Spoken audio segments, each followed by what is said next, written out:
सास का वो और एक सच, लौट आई परछाई। पार्ट 2। मेन कैरेक्टर्स: मीनाक्षी बहू, सविता सास, रागिनी सविता की बहन, मानव तांत्रिक और सविता के अतीत से जुड़ा हुआ राक्षस, नव्या ननद, रुद्र मानव का शिष्य, श्रीधर सविता का पुराना पड़ोसी, बुआजी सविता की मौसी, सविता की बहन रागिनी जो 22 साल बाद मरी नहीं बल्कि जिंदा निकली थी, अब घर लौटी है। घर में शांति नहीं, एक अजीब डर और सन्नाटा भर गया है। मीनाक्षी महसूस करती है कि रागिनी पूरी तरह वही नहीं है जो उसकी आंखों में हर वक्त अतीत की राख तैरती है। रागिनी की हर हरकत से जैसे कोई पुराना डर टपक रहा हो। रात में नींद में चलना, आंखें खोलकर दीवार की तरफ घंटों देखना, चुपचाप बैठकर मानव मानव बुदबुदाना। मीनाक्षी पूछती है, ये मानव कौन है? सविता: एक परछाई जो मेरी गलती की निशानी है। मानव: एक तांत्रिक का बेटा, सविता के घर में नौकर था जब वो छोटी थी। उसकी माँ गांव में बदनाम थी, लेकिन मानव पढ़ने में तेज था। रागिनी और मानव में छुपकर प्यार हो गया, पर मानव की आत्मा में काली तंत्र विद्या की बू आ गई थी। सविता ने यह रिश्ता तोड़ने की कोशिश की, लेकिन एक रात रागिनी को कमरे में बंद करके काले धागों और तंत्र से बांध दिया गया। आग लगी, लेकिन रागिनी मरी नहीं। मानव उसे अधमरी हालत में छोड़कर गायब हो गया। सविता ने सबको झूठ कहा, रागिनी मर चुकी है, और उसे एक अनाथ सेवाश्रम में भेज दिया, मानसिक रोगी बताकर। एक नया किरदार आता है, रुद्र, एक शालीन और विनम्र युवक जो मीनाक्षी के घर में पीजी किराएदार बनकर आता है। लेकिन धीरे धीरे चीज़ें अजीब होने लगती हैं। घर के मंदिर से फूल गायब, दीवारों पर कोयले से लिखे मंत्र, रागिनी की हालत अचानक बिगड़ना। मीनाक्षी को पता चलता है रुद्र असल में मानव का शिष्य है। वो उसे वापस लाने आया है क्योंकि मानव जिंदा है। नव्या, मीनाक्षी की ननद, विदेश से लौटती है। सब कुछ सामान्य दिखता है, लेकिन उसका रागिनी से अजीब जुड़ाव दिखता है, जैसे उसे पहले से सब पता हो। मीनाक्षी पुराने मोहल्ले के बुजुर्ग श्रीधर से मिलने जाती है। वो बताता है मानव कभी मरा नहीं। उसे खुद सविता ने पुलिस को नहीं सौंपा था, क्योंकि मानव सविता का सौतेला भाई है। मीनाक्षी अवाक।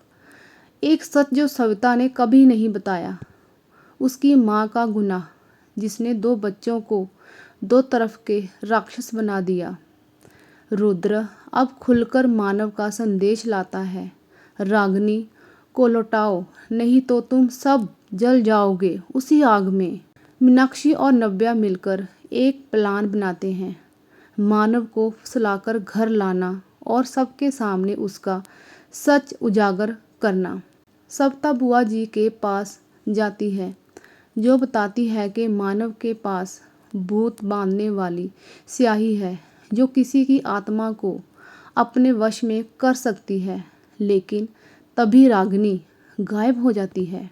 मानव खुद घर लौटता है, अब पूरी तांत्रिक वेशभूषा में। वो रागिनी के शरीर को बलि के लिए ले जा रहा है, तांत्रिक सिद्धि पूरी करने के लिए। सविता उसके सामने खड़ी होती है, मैंने गलती की थी मानव, पर अब तुझे रुकना होगा। सारा परिवार छत पर पहुंचता है। रागिनी अचेत, आंखों से खून टपकता हुआ। मीनाक्षी रुद्र को समझाती है, जिसे तू भगवान मान रहा है वो सिर्फ एक पागल राक्षस है जो खुद अपनी माँ का भी गुनाहगार है। रुद्र पीछे हटता है। मानव रागिनी पर मंत्र बोलता है, लेकिन रागिनी अचानक जागती है और कहती है, अब मैं परछाई नहीं, मैं खुद रोशनी हूँ। रागिनी खुद आग की ओर बढ़ती है, लेकिन मीनाक्षी उसे खींचकर बाहर ले आती है। मानव अकेला जलता है अपनी ही विद्या की आग में। सविता की तबीयत धीरे धीरे गिरने लगती है। उसे अपनी माँ का किया याद आता है और मानव को भाई ना कह पाने का बोझ। अंतिम रात वो मीनाक्षी से कहती है, सच छुपाया जा सकता है, लेकिन आत्मा पर उसकी परछाई रहती है। बहू, तू मेरी आत्मा को शांति दी। अगले दिन सविता शांति से संसार से विदा लेती है। सब कुछ शांत हो चुका है, लेकिन रागिनी अब भी पूरी तरह सामान्य नहीं हो पाई। वो अक्सर गुमसुम सी बैठती है, जैसे खुद से कह रही हो, मीनाक्षी अब पूरे घर की जिम्मेदारी संभाल रही है, लेकिन अंदर से उसे हर रोज सविता की कमी खलती है। एक दिन रागिनी मीनाक्षी के पास बैठती है और धीरे से कहती है, तू मेरी बहन की बहू नहीं, तू मेरी बहन जैसी बन गई है। मीनाक्षी का गला भर आता है, लेकिन वो मुस्कुराकर कहती है, अब ये घर तेरे लिए है, जैसा तू चाहती थी वैसा। डर नहीं, सिर्फ अपनापन। रागिनी पहली बार हल्के से हंसती है।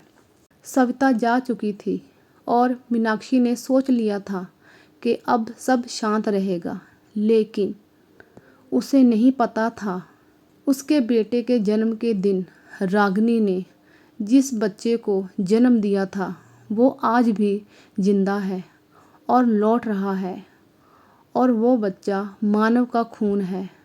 सच अभी ख़त्म नहीं हुआ, सिर्फ बदल गया है। जिस आग में सब जले उसमें किसी ने बीज बो दिया था और वो अब पेड़ बनकर लौट रहा है। अगला भाग जानने के लिए इस वीडियो को लाइक और चैनल को सब्सक्राइब करें। धन्यवाद।